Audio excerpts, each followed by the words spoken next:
Hi friend, कशा आहात तुम्ही? आय होप सगळे ठीकच असताल. तर माझ्या कुकिंग चॅनलमध्ये तुमचं सर्वांचं मनापासून स्वागत आहे. आणि माझ्या चॅनलला सबस्क्राईब केलं नसेल तर प्लीज प्लीज माझ्या चॅनलला सबस्क्राईब करा आणि आपली रेसिपीकडे वळूया. तर मी तुमच्यासाठी एक न्यू रेसिपी घेऊन आलेली आहे. म्हणजे प्रत्येक वेळेस नवीन नवीन अशी रेसिपी घेऊन ते येतच आहे. पण आज पण एक छान अशी रेसिपी घेऊन आलेली आहे. तर आज आपण बनवणार आहे KFC सारखं चिकन, क्रिस्पी चिकन आणि ते पण घरच्या घरी. तर मी इथं एक अंडा घेतलेला आहे, त्याला फेटून घेतलेला आहे आणि आपण जे चिकन आहे ते ह्याच्यामध्ये ठेवलेलं आहे आणि सर्वात आधी थोडंसं मी जी काळी मिरी आहे त्याला पावडर करून घेतलेली आहे. ते पण एक अर्धा चमचा टाकलेला आहे आणि थोडंसं टोमॅटो केचप 1 चमचाभर ॲड केलेला आहे. आलं लसूण लसणाची 1 चमचाभर पेस्ट ॲड केलेली आहे. थोडंसं दही टाकलेलं आहे आणि चवीपुरतं मीठ ह्याच्यामध्ये ॲड करून आपण पूर्णपणे व्यवस्थित असे पूर्ण मिश्रण एकत्र करून घ्यायचं आहे. आणि थोडंसं आपण ह्याच्यामध्ये काश्मीरी लाल तिखट ह्याच्यामध्ये थोडंसं ॲड केलेलं आहे आणि आता जे आपलं थोडक्यात बॅटर तयार झालेलं आहे ना, एकदम व्यवस्थित आपल्या जे चिकन लेग पीस आहे त्याला व्यवस्थित कोट करून घ्यायचं आहे आणि नंतर आपल्या ह्याला अर्ध्या ताससाठी असंच म्हणजे फ्रिजमध्ये ठेवून देणार आहे. तर आपलं चिकन अर्ध्या तासासाठी रेस्ट होत आहे. तोपर्यंत इथं घेतलेला अर्धी वाटी मी मैदा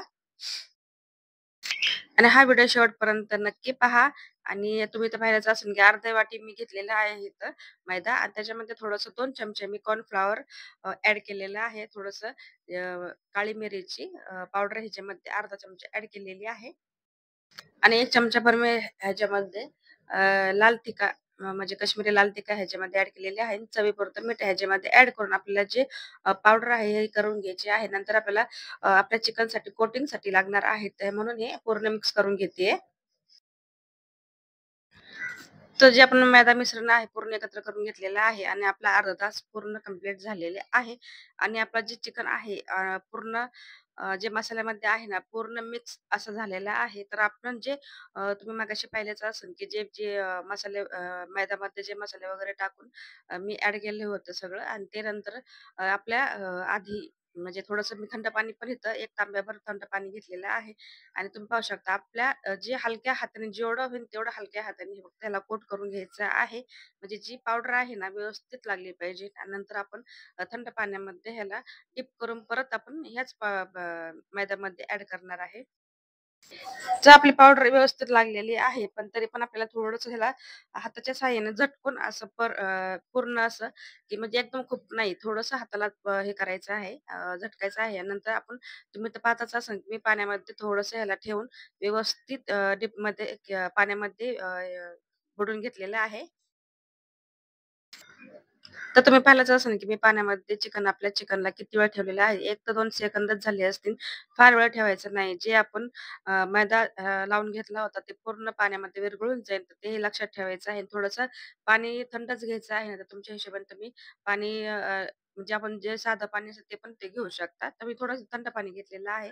तर तुम्ही पाहताच असाल, आपला जे मैदा आहे ना, ते व्यवस्थित परत हळूवार हाताने कोट करून घेते आणि नंतर आपल्याला तुम्ही ज्यावेळेस आपण KFC स्टाईल जर बनवत असेल, तर आपण तुम्ही बाहेर पाहतच असाल, की कसं पद्धतीने भेटतं. तसंच आपण आपल्या घरी असंच बनवणार आहे. तर त्याच पद्धतीने आपल्याला थोडंसं रेसिपी पूर्ण फॉलो करायची आहे.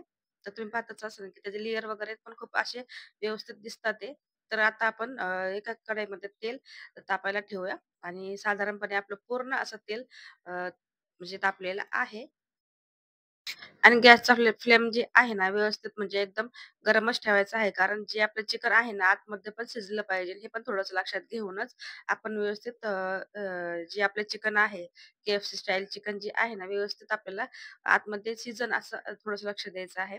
तुम्ही पाहताच असाल, की मी एक पण आधी टाकून पाहिलं, नंतर मी व्यवस्थित दुसरं पण टाकलेलं आहे आणि ह्याला मी गॅसचा थोडासा मीडियम फ्लेम करून ह्याला शिजून घेणार आहे.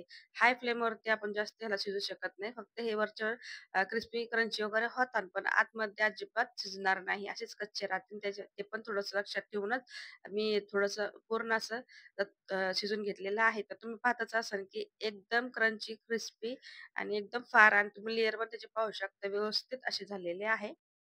चला तर फ्रेंड्स, हा व्हिडिओ इथंच एंड करते. ही रेसिपी तुम्हाला कशी वाटली नक्की मला कमेंटमध्ये सांगा.